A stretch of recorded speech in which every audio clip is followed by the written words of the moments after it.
আসসালামু আলাইকুম শিক্ষার্থী।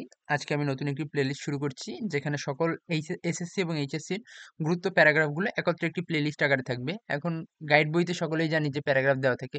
তবে এই প্যারাগ্রাফটা একটা গাইডের নয়, বরঞ্চ ২-৩টা গাইডের সম্মিলিত একটি প্যারাগ্রাফ, যেখানে সকল গুরুত্বপূর্ণ টপিক সহ অনেক ইম্পর্টেন্ট তথ্য এড করা হইছে, যেগুলো গতানুগতিক প্যারাগ্রাফে থাকে না। তো আমি শুরু করছি। এটা এরকম দেখা গেলেও আমি পরবর্তীতে ১ পেজ আকারে দিব একটি স্ক্রিনশট নেওয়ার জন্য। এখন আপাতত স্ক্রিনশট নেওয়ার দরকার নেই। শুরু করছি বাংলা সহ পড়ার জন্য।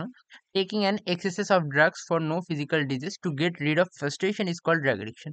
ড্রাগ এডিকশন বলতে বোঝায় এক্সেসিভ অ্যামাউন্ট অফ ড্রাগ নেওয়া, যার কোনো ফিজিক্যাল ডিজিজ থেকে মুক্তির জন্য নয়, বরঞ্চ জাস্ট ফ্রাস্ট্রেশন থেকে বের হওয়ার জন্য, তাকে ড্রাগ এডিকশন বলে।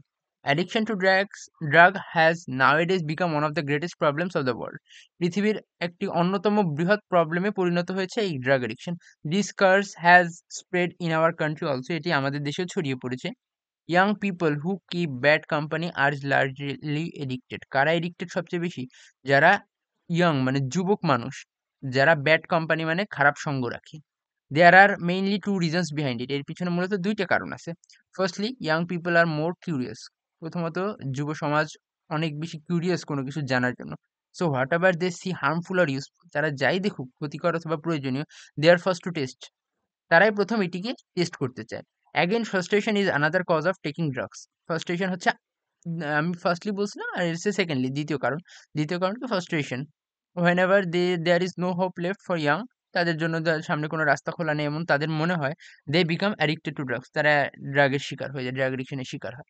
Unemployment, political anarchy, lack of family ties, মানে ফ্যামিলি বন্ধনের যে একটা অভাব থাকে, ল্যাক অফ লাভ, ভালোবাসার অভাব, affection, etc, rise to frustration, এগুলোই হচ্ছে frustration বৃদ্ধি করে। The after effect of drug addiction is too terrible. এটি আরো ভয়ঙ্কর। আফটার ইফেক্ট বলতে পরবর্তী যে ফলাফল ড্রাগ এডিকশনের, এটা অত্যন্ত ভয়াবহ।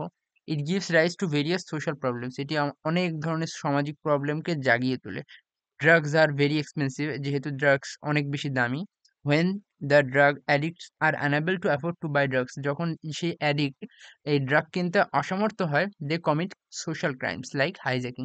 তারা অনেক সামাজিক সমস্যা, মানে অনেক কি সামাজিক গোলযোগের ক্রাইম করে বসে, সামাজিক ক্রাইম করে, যেমন হাইজ্যাক করে, স্টিল করে, রবারি মানে হচ্ছে ব্যাংক ডাকাতি করে, etc. Drugs kill slowly but surely. Drugs আমাকে যুব সমাজকে মারবেই, শিওরলি মানে মারবেই, তবে ধীরে ধীরে। Drugs addict feel drowsy, lose their appetite and remain in sleep. তারা সর্বদা ঘুমে থাকে। Their brain are damage to meet death. তাদের ব্রেইন সম্পূর্ণ ড্যামেজড হয়ে গেছে।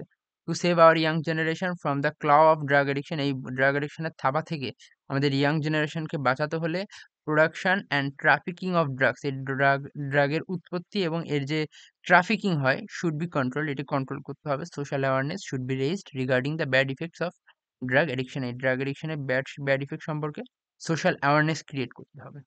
এইটা হচ্ছে প্যারাগ্রাফ। আমি এবার এটাকে করে দিচ্ছি তোমাদের স্ক্রিনশট নেওয়ার জন্য। তোমরা এখান থেকে স্ক্রিনশট নিয়ে নিতে পারো।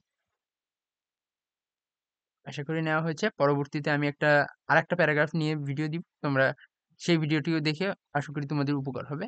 সকলে চ্যানেলটি সাবস্ক্রাইব করে রাখবা। ধন্যবাদ সবাইকে।